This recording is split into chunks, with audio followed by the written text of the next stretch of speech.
So, you may find today's video a bit more serious than usual. It's because I'm doing an actual serious video on D-Day.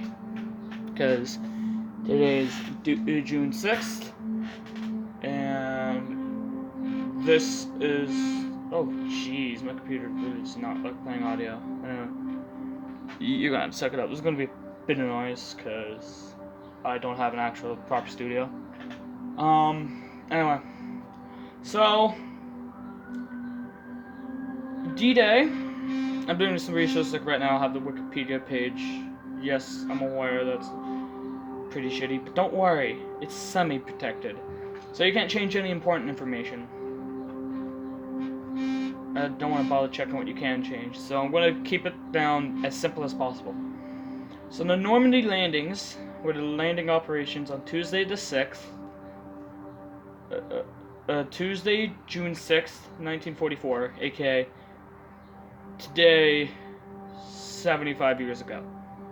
Just on a Tuesday instead of a Thursday. Of the Allied invasion of Normandy, in Operation Overlord during World War II, codenamed Operation Neptune. Okay then, and often referred to as D-Day.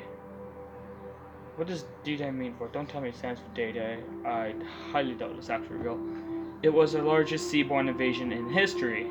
The operation began the liberation of German-occupied France. So there. And later Western Europe from Nazi control. And laid foundations of Allied victory on the Western Front. So, that's a quick rundown on what D-Day is, essentially. So, part of Operation Overlord, invasion of Normandy, Western Front of World War II. This is like one of the subdivisions. Men of the 16th Infantry Regiment, U.S. 1st Infantry Division, wadding ashore on Omaha Beach on the morning of June 6th. So I'm going to put that picture up there. Hopefully it's actually visible and it doesn't actually just pop into the Google thing. If not, I'll just simply do that. There we go. So, the date was the 6th of June, 1944, and it was Normandy, France. So I was wrong. Originally, in my first attempt at this video, this is my third. Result, decisive Allied victory. Okay, then notification from TikTok, very helpful. Territorial, 5 Allied beachheads established in Normandy. Oh, territorial changes. Belligerents, or countries that participated. On the Allies, or the good guys, whichever you prefer, depending on your age. The British Empire, the United States of America, New Zealand, the Dominion of Canada at the time, which is just labeled Canada. It's Canada by now. Australia, Czechoslovakia, which is now Czechia and Slovakia, France, Norway, and Poland. And bad guys of the Axis was just Germany at the time. Or during this. Because I'm pretty sure Italy dropped out at this point. Commanders and leaders. United States... do you write or right? I don't know. You can tell me in the comments, hopefully. The Eisenhower. British Bernard Montgomery. American Omar Bradley. British Miles Dempsey. British Tafford Lee Mallory, whatever. British Bartram Ramsey. British Arthur Tedder. And on the Germans they're all German. Judd von Rundstedt, Erwin Rommel. I'm going to do this in a very shitty German accent. Leo Geyer von Schwepferpenberg, whatever the fuck. Please tell me how to pronounce that. I really don't want to embarrass myself the next time I'm doing something on this. Frederick Dolman, Hans von Solmuth, and Wilhelm Falle. The units involved was the United States 1st Army on Omaha Beach, 5 Corps, the 1st Infantry Division, and 29th Infantry Division. On Utah Beach, 7 Corps. Okay then. I don't actually fully know what that means. I might do something later on that. The 4th Infantry Division, the 82nd Airborne Division, 90th Infantry Division, and 101st Airborne Division. So that was the United States. The 2nd Army, which is the United Kingdom. Gold Beach, the XXX Corps. Don't get weird comments.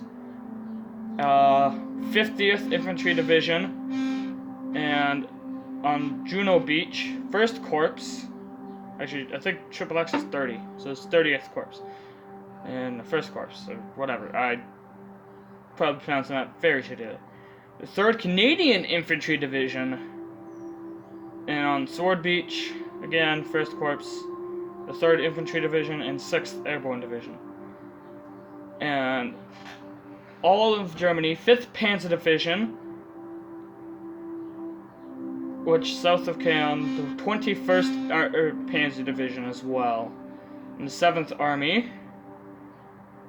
On Omaha, so fighting the 1st Infantry and 29th Infantry of the United States, was the 352nd Infantry Division. On Utah, again fighting more of the states, was the 709th Static Division, and a Gold, Juno, and Sword, all the 116th Static.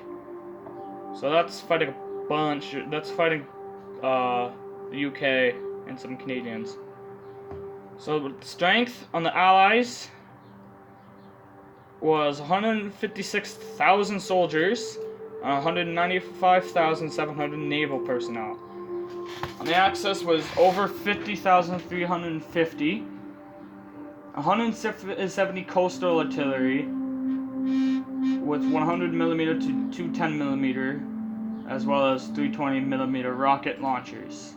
With the casualties and losses, the Allies suffered more than 10,000 casualties, 4,414 confirmed to be dead, and 185 M4 Sherman tanks were lost.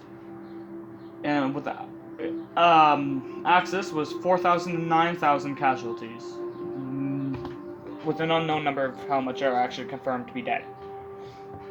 So that is the forces, the losses, and all that. It also doesn't say how many tanks and shit were lost. I don't know anything really about that. Here's some background. After the German army invaded the Soviet Union in June of 1941, the Soviet leader Joseph Stalin began pressing his new allies for the creation of a second front in Western Europe. In late May 1942, the Soviet Union and the United States made a joint announcement that a full understanding was reached with regard to the urgent tasks of creating a second front in Europe in 1942. However, British Prime Minister Winston Churchill persuaded U.S. President Franklin D. Roosevelt to postpone the promised invasion, as even with U.S. help, the Allies did not have adequate forces for such an activity. I'm not going to read all the background, I'm just going to read the first paragraph. Alright, I'm going to do the first paragraph of each of the pages. So the next one, I'm pretty sure, is Operations.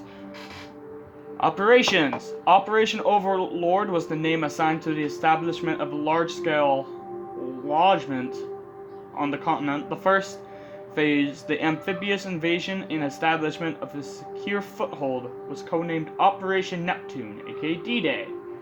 To gain the air superiority needed to ensure a successful invasion, the Allies undertook a bombing campaign, codenamed Operation Point Blank, that targeted German aircraft production, fuel supplies, and airfields.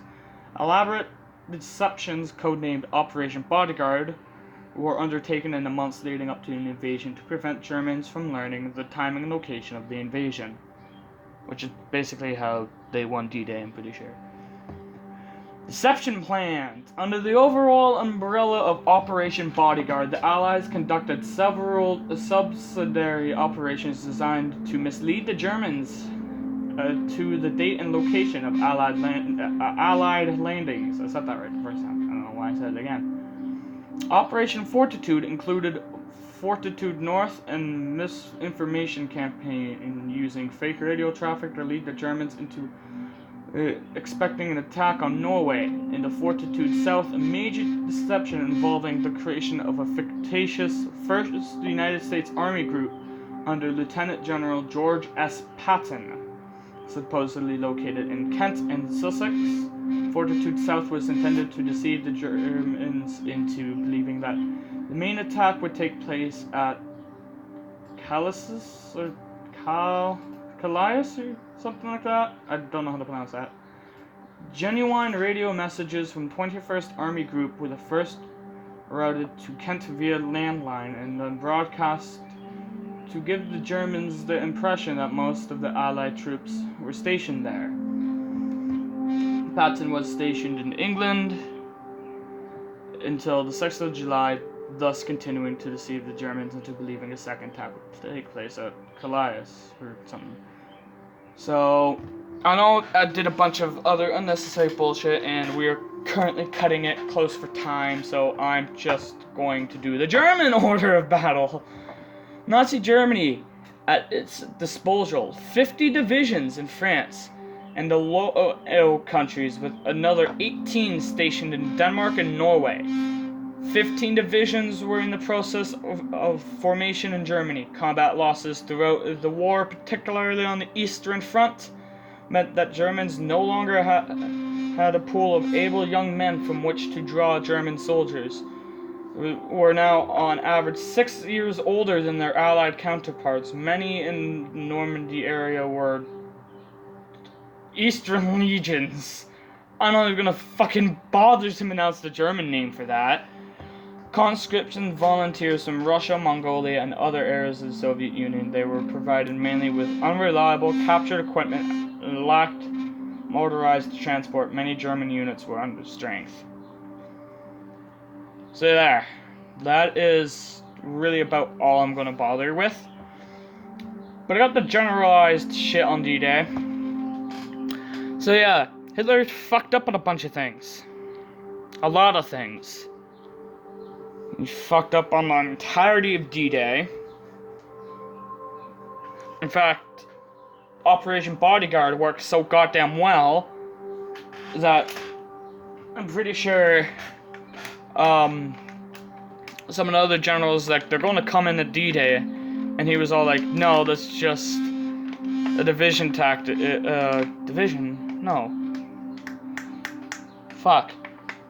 Whatever, I'm just gonna say, like, distraction tactic. I don't want to even bother with trying to find the actual word. Right, it's just the distraction. Let's go guard here. Well, turns out they raided Normandy. They were all underprepared and got their asses kicked. Meaning, this is gonna be a closing thing. The one main thing that Hitler fucked up during D-Day, he lost.